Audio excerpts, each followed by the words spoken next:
दोस्तों नमस्कार, मैं संदीप कुमार आज के वीडियो में आप सबों को स्वागत करता हूं। तो आज का हमारा वीडियो जनसंख्या का स्थानांतरण से संबंधित है।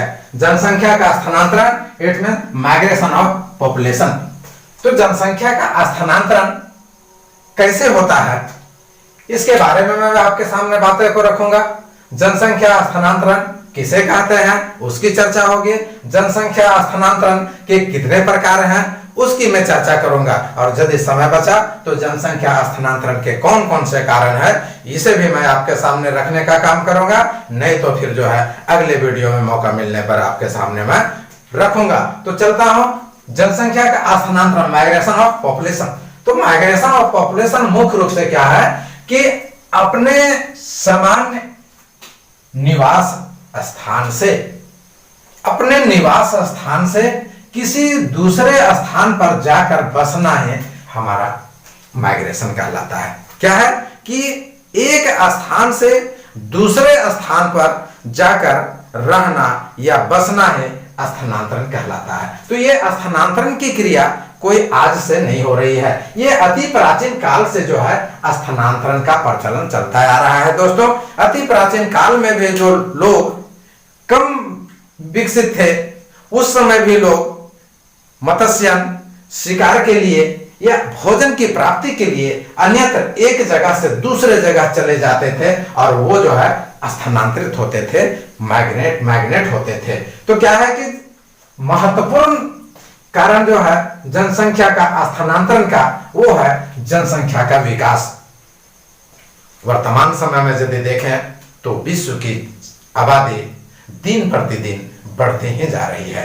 तो इसलिए जो है क्या है कि लोग मजबूरन विवश होकर के विभिन्न प्रकार के कार्यों के लिए लोग माइग्रेट करते हैं, स्थानांतरित होते हैं। तो क्या है कि जनसंख्या के विकास का आधार है नए देशों की ओर स्थानांतरित करता है। जैसे जैसे जनसंख्या बढ़ती जा रही है, लोगों में विकास होते जा रहा है और उस विकास के आधार पर, अपने ज्ञान बुद्धि के आधार पर लोग नए देशों की ओर स्थानांतरित हो रहे हैं। इसका उदाहरण मैं देता हूं कि सोने के आकर्षण, ऑस्ट्रेलिया में सोने के आकर्षण के कारण यूरोपीय वासी जो है लैटिन अमेरिका की ओर जाकर के बसने लगे थे। क्यों? क्योंकि यहां जो है ऑस्ट्रेलिया में सोने की खान थे और वो जो है इसलिए जो है यूरोप के वासी लैटिन अमेरिका की ओर जाकर के क्या करने लगे, ये प्रवास करने लगे, स्थानांतरित होने लगे। अब क्या है कि इसमें जो है महत्वपूर्ण बातों पर मैं आपके सामने चर्चा करूंगा। तो प्रवासी किसे कहते हैं, महत्वपूर्ण बातें हैं। तो प्रवासी जब मनुष्य अपने प्रदेश या देश से अन्य स्थान या देश को जाता है वो प्रवासी कहलाता है। क्या कहलाता है? प्रवासी। क्यों? मनुष्य अपने देश या प्रदेश से अन्य देश या स्थान को जाता है वो प्रवासी कहलाता है। अप्रवासी कौन हुआ? किसी देश या प्रदेश में जाकर, किसी देश या प्रदेश में जाकर जो बस जाता है वो अप्रवासी कहलाता है। और ये क्या? दैनिक प्रवासी। दैनिक प्रवासी, दैनिक मीन्स दिन, प्रतिदिन। ये हमारा क्या है कि प्रतिदिन व्यक्ति कार्य करने के लिए नगर से नगर की ओर या तो गांव से नगर की ओर प्रतिदिन लोग आते जाते हैं, वो हमारा दैनिक प्रवास कहलाता है। मित्रों अब क्या है कि जनसंख्या का स्थानांतरण का प्रकार पर मैं चर्चा करने जा रहा हूं। तो जनसंख्या का स्थानांतरण के प्रकार को यदि देखें तो मुख्य रूप से दो प्रकार में जो है इसे बांट करके अध्ययन किया गया है। पहला क्या है? अंतर्देशीय प्रवासन, जिसे इनलैंड माइग्रेशन के नाम से जाना जाता है। और दूसरा हमारा क्या है? अंतरराष्ट्रीय प्रवासन, जो इंटरनेशनल माइग्रेशन के नाम से जाना जाता है। तो अंतरदेशीय प्रवासन के अंतर्गत मुख्य रूप से अपने देश के अंदर ही स्थानांतरण की क्रिया होगी। दोस्तों तो अंतरदेशीय प्रवासन को मुख्य रूप से तीन वर्गों में बांटा गया है। वो पहला वर्ग क्या है? समय और काल की दृष्टि से अंतरदेशीय प्रवासन होता है। दूसरा स्थान परिवर्तन की दृष्टि से अंतर्देशीय प्रवासन, और तीसरा जन्म स्थान से दूरी की दृष्टि से अंतर देशीय प्रवसन। और यदि इसे जो है फिर मैं देखूं तो समय या काल की दृष्टि से देखें तो इसे भी 5 भागों में बांटा गया है। उसके बाद स्थान परिवर्तन की दृष्टि से देखें तो 4 भागों में इसे भी बांट कर रखा गया है। और जन्म स्थान से दूरी की दृष्टि से देखा जाए तो इसे भी जो है 3 वर्गों में बांट करके जो है इसका अध्ययन किया गया है दोस्तों। और अंतरराष्ट्रीय प्रवसन को आप देखें तो अंतरराष्ट्रीय प्रवसन को मुख्य रूप से 3 वर्गों में रखा गया है। पहला आर्थिक आकर्षण, दूसरा स्वतंत्र या संगठित प्रवसन और तीसरा विशिष्ट स्तर का प्रवसन। अब इसके बाद में मैं जनसंख्या का स्थानांतरण का पहला रूप अंतर्देशीय प्रवसन के अंतर्गत पहला भाग समय और समय या काल की दृष्टि से इसे मैं मुख्य रूप से 5 भागों में बांट करके आपके सामने रखा हूं मित्रों। आप वीडियो को सरसरी निगाह से देखेंगे तो पहला जो है आकस्मिक या अल्पकालिक प्रवास, दूसरा है अस्थायी प्रवास, तीसरा है सामयिक या मौसमी प्रवास, चौथा है अर्ध अस्थायी प्रवास और पांचवा है हमारा अस्थायी प्रवास। ये हमारा अंतर्देशीय प्रवासन के अंतर्गत है दोस्तों। किसमें? समय और काल के आधार पर प्रवास। तो आकस्मिक या अल्पकालीन प्रवास की मैं चर्चा करता हूं तो खास करके शादी विवाह के अवसरों में, धार्मिक अनुष्ठान जब किया जाता है उस समय, कोई सामाजिक कार्य किया जाता है उस समय, कोई राजनीतिक कार्य होता है उस समय और प्रशासनिक कार्य होता है उस समय लोग कुछ समय के लिए एक स्थान से दूसरे स्थान पर जाकर के शामिल होते हैं और वहां के कार्य में शामिल होकर के पुनः जो है ये वापस आ जाते हैं। इस प्रकार का हमारा जो है प्रवसन हमारा आकस्मिक या अल्पकालिक प्रवसन के अंतर्गत आया। यानी कि गए और अपना काम को किए, शादी ब्याह, धार्मिक पूजा पाठ अनुष्ठान, राजनीतिक, प्रशासनिक और पुनः लौट गए कुछ दिनों के बाद, ये हमारा आकस्मिक या अल्पकालिक प्रवसन के अंतर्गत आया। ये हमारा अस्थायी के अंतर्गत दूसरा देखते हैं दोस्तों कि अस्थायी में क्या है कि उद्योग, रेल मार्ग, नहर, थर्मल पावर आदि कार्यों में जो मजदूर जाते हैं वो कार्य को करके कुछ दिनों के बाद में पुनः वापस से आ जाते हैं, या जो है प्रशासनिक लोग भी जाते हैं, वो जो है इसकी देखभाल करके पुनः वापस आ जाते हैं। इस प्रकार के जो है स्थानांतरण को अस्थायी स्थानांतरण या अस्थायी प्रवसन के अंतर्गत रखा जाता है दोस्तों। फिर है कि क्या सामयिक और मौसमी प्रवसन। तो समय के आधार पर, मौसम के अनुसार, ऋतु के अनुसार जो प्रवसन होता है उसे सामयिक या मौसमी प्रवसन कहते हैं। तो इसके अंतर्गत क्या है कि मजदूर जो होते हैं वो माइग्रेट करते हैं। किस लिए? क्योंकि मजदूर जो है जीवन भर गरीब रहे हैं, तो गरीबी के चलते जो है उन्हें एक जगह से दूसरे जगह काम करने के लिए जाना ही पड़ता है। तो यहां जो है उदाहरण में मैं दे रहा हूं कि प्रति वर्ष बिहार से, झारखंड से लोग जाकर के पंजाब में काम करते हैं। यही दूसरे ओर देखें कि पशुपालक जो है थार मरुस्थल में जब अधिक गर्मी बढ़ जाती है तो उसके बाद लोग कहां, एमपी, गुजरात, पूर्वी राजस्थान की ओर जो है माइग्रेट कर जाते हैं, वो स्थानांतरित हो जाते हैं। ये हमारा क्या है, मौसम के अनुसार परिवर्तन होता है।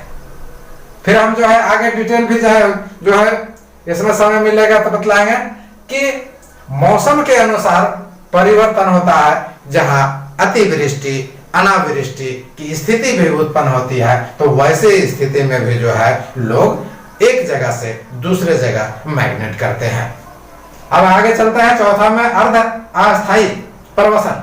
तो अर्ध अस्थायी प्रवसन आने की अर्ध में स्पष्ट हो रहा है कि आधा रूप में प्रवसन, जो नौकरी करने गया, उद्योग को चलाने गया, व्यवसाय को चलाया, उसका जो है समय जब पूरा हो गया, नौकरी से रिटायर कर गया, उसका उद्योग धंधे वहां से जो है नहीं चलने को है, पुनः वो वापस आ जाता है। इस प्रकार का जो है प्रवसन हमारा अर्ध अस्थायी प्रवसन के अंतर्गत आता है। जैसे इसमें जो है मुंबई, बेंगलोर, हमारा कोलकाता आदि महत्वपूर्ण नगरों का नाम इसमें हम शामिल कर सकते हैं कि जहां जो है लोग नौकरी मजदूरी या व्यवसाय के लिए लोग जाते हैं, वहां कुछ दिन रह करके पुनः वापस आ जाते हैं। इस प्रकार का प्रवसन हमारा अर्थ अस्थायी प्रवसन के अंतर्गत आता है। उसके बाद है कि अस्थायी प्रवसन। अस्थायी प्रवसन अर्थात जो उद्योग धंधे चलाने वाले होते हैं, वो मालिक किस्म के लोग होते हैं, पूंजीपति वाले लोग होते हैं, वहां उद्योग को अस्थायी रूप से चलाते हैं और वहीं जो है वो जाकर के बस जाते हैं। इस प्रकार का जो है प्रवसन अस्थायी प्रवसन के अंतर्गत आता है। एक और भी उदाहरण, जिसका उदाहरण हमने पहले भी दिया कि उत्तर मध्य काल में यूरोप के लोग सोने की लालच में, सोने की चमक के कारण ऑस्ट्रेलिया में बस गए और कहा नई दुनिया में बस गए। नई दुनिया अर्थात ये हमारा अमेरिका का दुनिया जो है, हमारा संयुक्त राज्य अमेरिका, ये हमारा जो है ये नई दुनिया के अंतर्गत जो है आएगा। दोस्तों, परिवर्तन की दृष्टि से मैं चर्चा करने जा रहा हूं। इसे भी मुख्य रूप से 4 भागों में बांटा गया है। तो क्या है, स्थान परिवर्तन के अनुसार कैसे स्थानांतरण होता है, प्रवसन होता है। क्या है कि ग्राम से ग्राम की ओर, गांव से लोग गांवों की ओर जाते हैं। वो कैसे कि जब शादी होती है तो ग्रामीण क्षेत्रों में एक गांव से दूसरे गांव में विवाह होती है, तो हमारे यहाँ प्रचलन है कि विवाह के बाद लड़कियां अपने पति के साथ में अर्थात लड़के के साथ में लड़के के घर में रहती है। तो ये इस प्रकार से क्या है, गांव से गांव की ओर जो है जाती है लड़की, वो लड़की का विवाह होने पर। ये उदाहरण इसमें आया। दोस्तों, अब क्या है कि गांव से नगर की ओर, ये क्या होता है कि गांव में सुविधाओं का अभाव होता है। विभिन्न प्रकार की जो सुविधाएं शहरों में होता है वो गांव में नहीं मिल पाती है। फलस्वरूप लोग उच्च शिक्षा प्राप्ति के लिए, व्यवसाय है तो उद्योग के लिए और आर्थिक कार्य में बढ़ोतरी के लिए लोग गांव से नगर की ओर जाते हैं। और इसमें जो है यदि उदाहरण देखा जाए तो भारत में 1961 से लेकर के यानी आजादी के समय से लेकर के यदि बात किया जाए तो आज तक गांवों से लोग नगरों की ओर तेजी से बसते जा रहे हैं और नगरों में जो है आबादी सघन होते जा रही है। तो इस प्रकार से गांव से नगर की ओर जो है यहाँ प्रवसन की बातें हो गई। दोस्तों, अब है कि नगर से नगर की ओर, तो नगर से नगर की ओर कैसे प्रवसन होता है, इसका क्या बात है। तो छोटे नगरों से बड़े नगरों की ओर लोग जाते हैं। तो छोटे नगरों में जो है विभिन्न प्रकार के सुविधाएं और उस प्रकार के आर्थिक वृद्धि नहीं कर पाते हैं। फलस्वरूप जो है एक नगर से दूसरे नगर की ओर लोग जाते हैं। इसमें भी यही उदाहरण आपको निश्चित रूप से जो है ये शामिल हो सकता है। शिक्षा प्राप्ति के लिए, व्यवसाय के लिए, उद्योग के लिए, आर्थिक क्रियाकलाप में वृद्धि के लिए जो है लोग छोटे नगरों से बड़े नगरों की ओर स्थानांतरित होते हैं। और यहाँ पर जो है फिर नगर से ग्राम की ओर बहुत ही ये आपातकालीन स्थिति इसे कह सकते हैं, जो क्या है ऊंचाई से लोग नीचे गिरते हैं, वो हमारा वो डाउनफॉल कहलाता है। तो ठीक इसी प्रकार से यहाँ क्या कह सकते हैं कि इसका जो है ये डाउनफॉल हो गया, काफी ऊंचा से ये शहर से आकर के ग्राम में बसने की क्रिया, ये हमारा जो है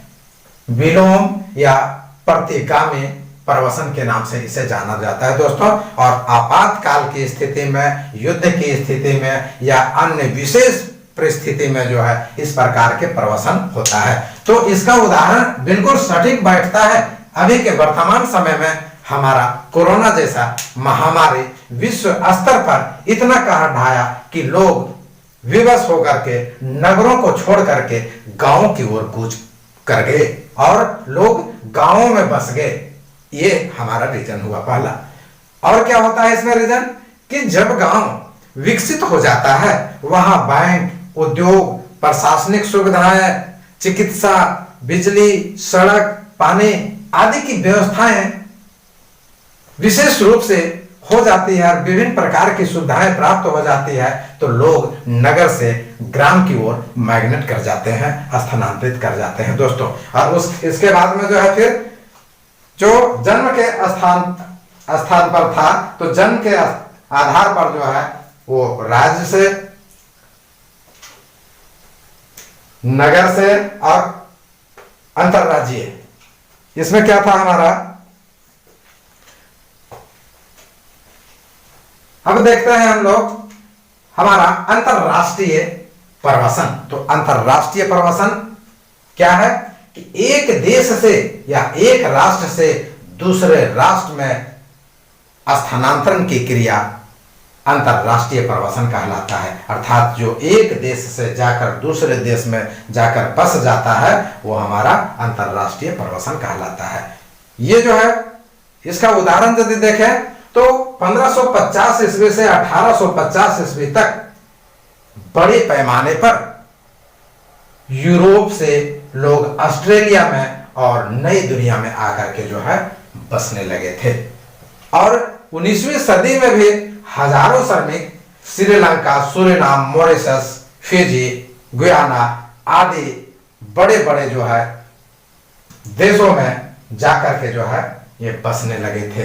ये जो है हमारा Sri Lanka, Suriname, Mauritius, Fiji, Guyana आदि देशों में जो है लोग 19वीं सदी में जाकर के बसने लगे थे। और वो बसने वाले लोग कौन थे? वो श्रमिक थे, जो हजारों श्रमिक थे। उसके बाद 20वीं सदी की यदि चर्चा किया जाए तो 20वीं सदी में व्यापार के लिए जो है लोग अंतरराष्ट्रीय प्रवासन करते हैं। इसमें जो है उदाहरण में देखें सिंगापुर, हांगकांग, इंडोनेशिया आदि में जो है विशेष रूप से जो है अंतरराष्ट्रीय प्रवासन देखने को मिलता है दोस्तों। लेकिन जब प्रवासन की बढ़ती प्रवृत्ति और भी कहर ढाने लगी तो फलस्वरूप जो है द्वितीय विश्व युद्ध के बाद प्रवासन पर प्रतिबंध लगा दिया गया कि प्रवासन जो है अब उतने जो है खुल करके नहीं होगी। तो अंतरराष्ट्रीय प्रवासन को अब मुख्य रूप से 3 भागों में बांटते हैं: आर्थिक आकर्षण, स्वतंत्र या संगठित प्रवासन और तीसरा विशिष्ट स्तर पर प्रवासन। तो यहाँ आर्थिक आकर्षण क्या होता है कि जब कोई देश क्या है, जब कोई देश अपने विकास के लिए अग्रसर होता है, वो विकास करना चाहता है, तो क्या करता है?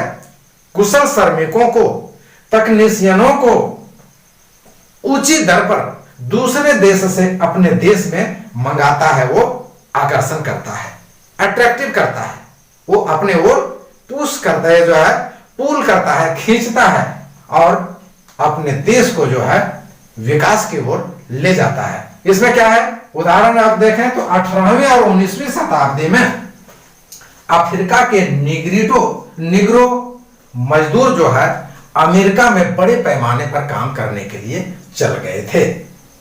अब दूसरा आता है स्वतंत्र या संगठित प्रवासन। इसमें क्या है कि पहले से जो व्यक्ति कोई दूसरे देश में बस गया है और वहां अपने रिश्तेदारों को बुला लेता है, तो इस प्रकार का प्रवासन स्वतंत्र और संगठित प्रवासन के अंतर्गत आता है। और अंत में हमारा जो है अंतरराष्ट्रीय प्रवासन का तीसरा भाग जो है हमारा जो है वो हमारा तीसरा उपविभाग जो है हमारा विशिष्ट स्तर पर प्रवासन है। तो विशिष्ट स्तर पर क्या प्रवासन है कि विकसित देश जो काफी धनी देश है वो क्या करते हैं, दूसरे देश से अच्छे अच्छे डॉक्टरों को, इंजीनियरों को, तकनीशियनों को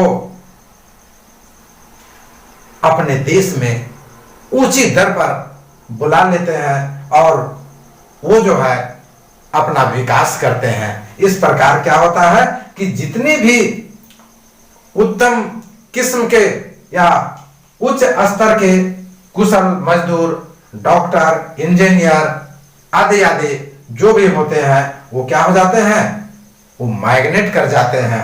कारण उन्हें जो है ऊंची दर पर जो है उसे वहां पारिश्रमिक मिलता है, आय की प्राप्ति होती है।